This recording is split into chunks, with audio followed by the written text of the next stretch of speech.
Alright, y'all, so this episode of Love and Hip Hop Miami was given what it was given. So let's give it what we got. So the episode basically picks up with Spectacular and Blue fighting. And they're fighting because Spectacular is not being as respectful to Blue's father, which is his father, as he would like for him to be.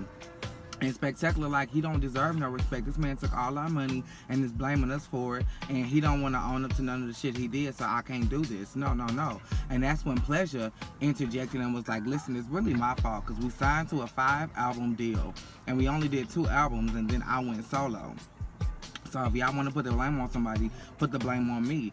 And Pleasure, that's cute and all, but it's some more deeply rooted issues between their family that you can't even interject if you wanted to. Like, you know them personally and you are like family, but these brothers got some shit to work out with their father, and that's where this shit is coming from. Because when Blue was like, you seem like you got some deeply rooted issues with your childhood, and he was like, you fucking right. Boom, I knew right then it was far deeper than Pretty Ricky, far deeper than that, and they needed to dive into what was really going on. Prince and Liz are back together. I saw this coming. I knew that Liz really loved Prince, and I felt like Prince really loves Liz. But Bobby coming in between them two is not cute at all. And I understand that Bobby is messy, but you can't just let messiness be the umbrella that you ride up under just to do reckless shit. Sending Liz pictures of Prince with other people is not cute, Bobby, especially when you are Prince's friend. Your loyalty should be to Prince, not to Liz. So what the fuck is really going on? How you not gonna have your boys back and you incriminating your friend? Like, no. And then you expect him to still be your friend and not have a problem with that? That's not cool. That's not cool at all. And you need to be checked for that. Yes, you need to be checked for that 100%. I'm not cool with that shit, and I don't think Prince should be cool with that shit. He needs to check you at the root. Get that shit together. Whatever I'm doing, you need to check me yourself. But going back and sending pictures to Liz is, no, that's unacceptable, and that's grounds for termination of this friendship, bitch, because I can't get down with a bitch who got a motive out against me. No, ma'am. And that's what it seemed like, bitch, because if you don't, then why you out here doing that? That's all I'm saying. And we get to see you for your works later on in the episode. So really, Prince and Liz are on to something here. Chinese Kitty is back. Alright, so Chinese Kitty is back or whatever. She got a new single, blah, blah, blah. It was popping, it was popping. And then we sit down with Joy, Kiara, and Miami Tip. Kiara was like, yeah, Gunplay is in the doghouse still, but he doing what he needs to do to get out the doghouse. He being nice, he being sweet, and he being everything in between. And he winning me back over slowly but surely. Now, Joy, on the other hand, is like, I'm ready to get this divorce so I can move on with my life. But she wants Trick Daddy to pay for the divorce. I don't understand her logic in that, baby. How do you expect to divorce a man and to want him to pay for your side and his? No, ma'am. You want a divorce, but you want him to pay for it. You can't come up with your half? I understand that divorce is expensive. I understand that wholeheartedly. But, mama, if you want a divorce as badly as you say you do, you gonna find a way to come up with the money. Fundraisers or something. Shit. You talking about car washes, bitch, you gonna have to wash a lot of cars to get that divorce paid for. Because, baby, divorces ain't cheap. And I don't think he gonna pay for it. I think that's if that's the reason why he dragging his feet, bitch, I'm with Trick Daddy 100%. At first, I thought he was just trying to hold on to the relationship, but you want him to pay for the shit. That's petty as fuck. Joy, you need to be checked for that. That's petty as fuck, and you need to come up with your half, and that's just that. Trina finds out about Bobby's deal. This was bound to happen. I knew it was coming. I just didn't know how it was coming. And Miami Tip, you need to check Bobby and let him know that in a situation like this, moving forward, you need to make sure that you clear all your grounds because, baby, you got me out here looking shiesty in these streets. Because Trina coming up to me like, so you knew about it and you didn't tell me? And it really wasn't Miami's place to tell because she would have been interrogating and instigating and being messy to go back and say something. But at the end of the day, you sitting on information that you know Trina don't know. So you need to make sure that Bobby handles all his I's and crosses all his T's because, baby, you can't be having me out here in the streets looking bad. Not on an account of what you out here doing and what you out here trying to accomplish. It shouldn't affect me and my relationship with people at all. And that's just that. And Trina seemed like she heard about the situation. She talking about he X'd out of the family, he fired from the family. Bitch, she firing people left and right. Just last week, she fired Alvin bitch ass. And now Trina is firing Bobby. And it's like, ugh. I knew then she didn't want to do that song no more.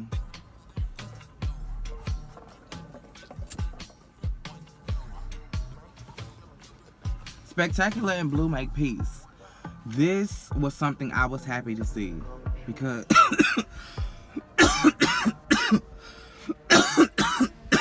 because these are brothers, and above anything else, family comes first.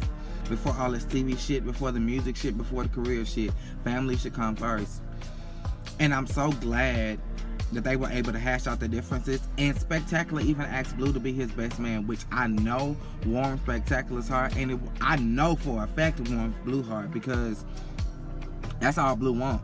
Blue want his brother back, and I don't blame him. Shit, I lost both of my brothers, so I hate when I see siblings arguing. Like, I will check you in a minute for arguing with your sibling, because I wish I could argue with mine. Neither one of my siblings are here.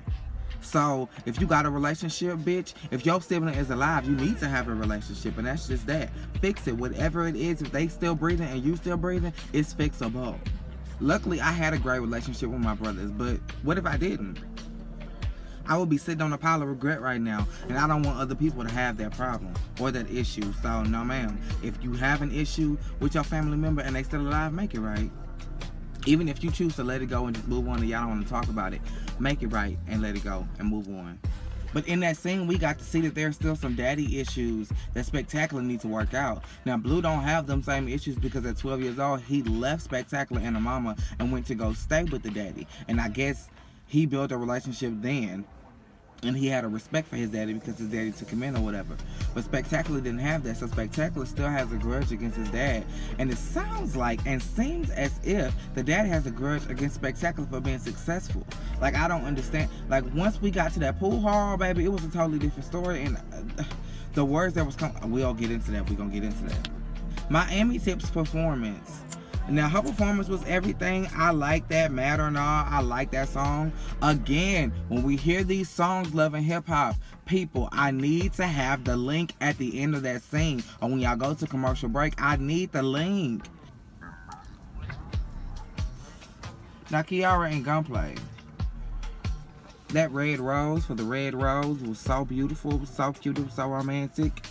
And I think, Kiara, you doing what I feel like these other women that dealt with infidelity should have done. Even though your man didn't go all out and cheat, you were treating it as such, and you making him win you back. And you're not just taking it lying down. You're not just letting it, you're not letting it fly. You're not doing these 1, 2, after 2 times, oh yeah, you forgive it, you can move back. Nah, you ain't doing that. You giving him a hard time, and you making him earn and see what he missing.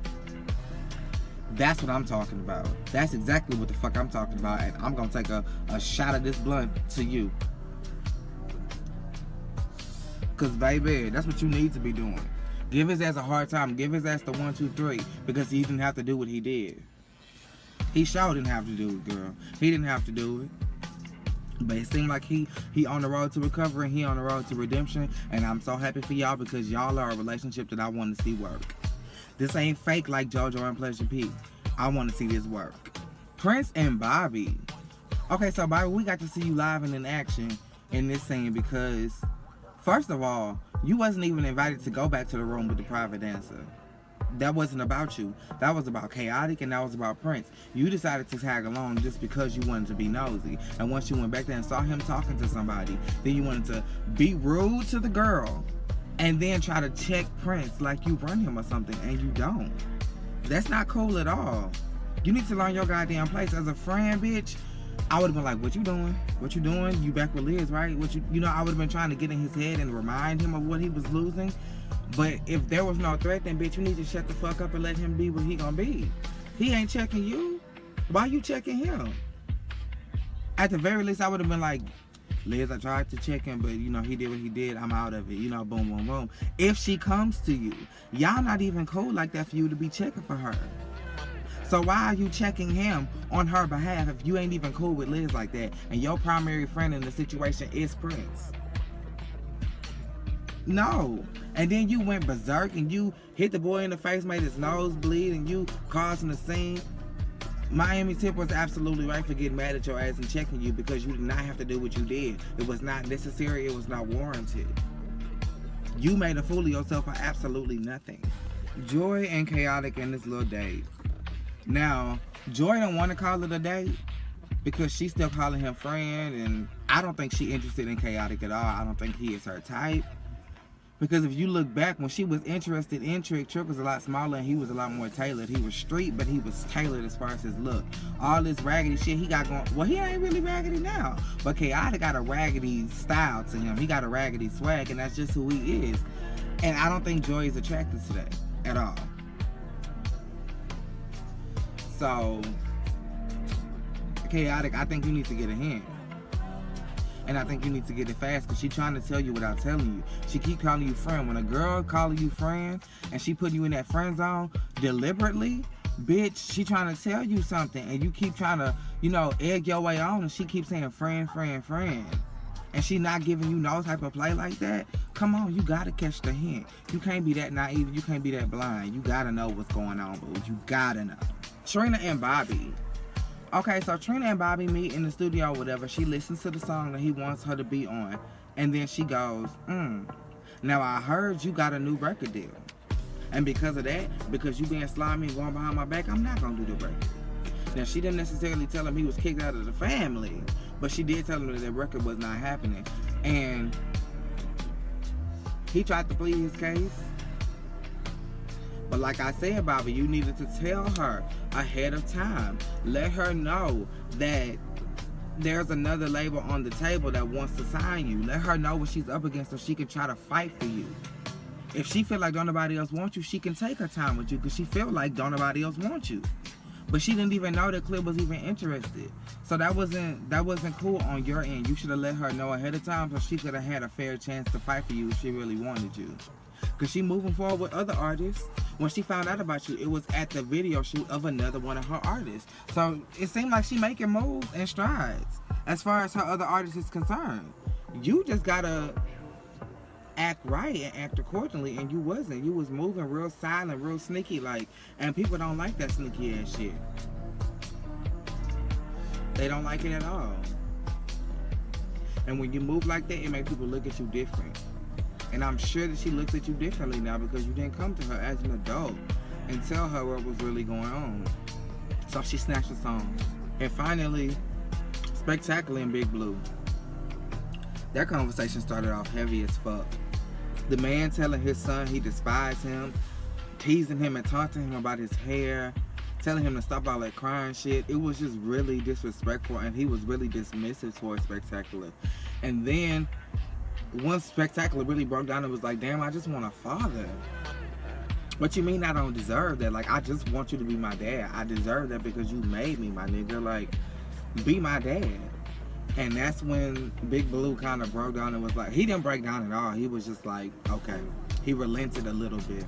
We can spend time together. I'll give you that. I'll give you that.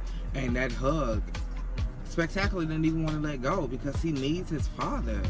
This man about to get married. This man is a father. You miss pivotal points in this man's life, and you don't even spend time with his grandson, with your grandson. And your grandson live right around the corner from you. That's not cool. That's not cool at all.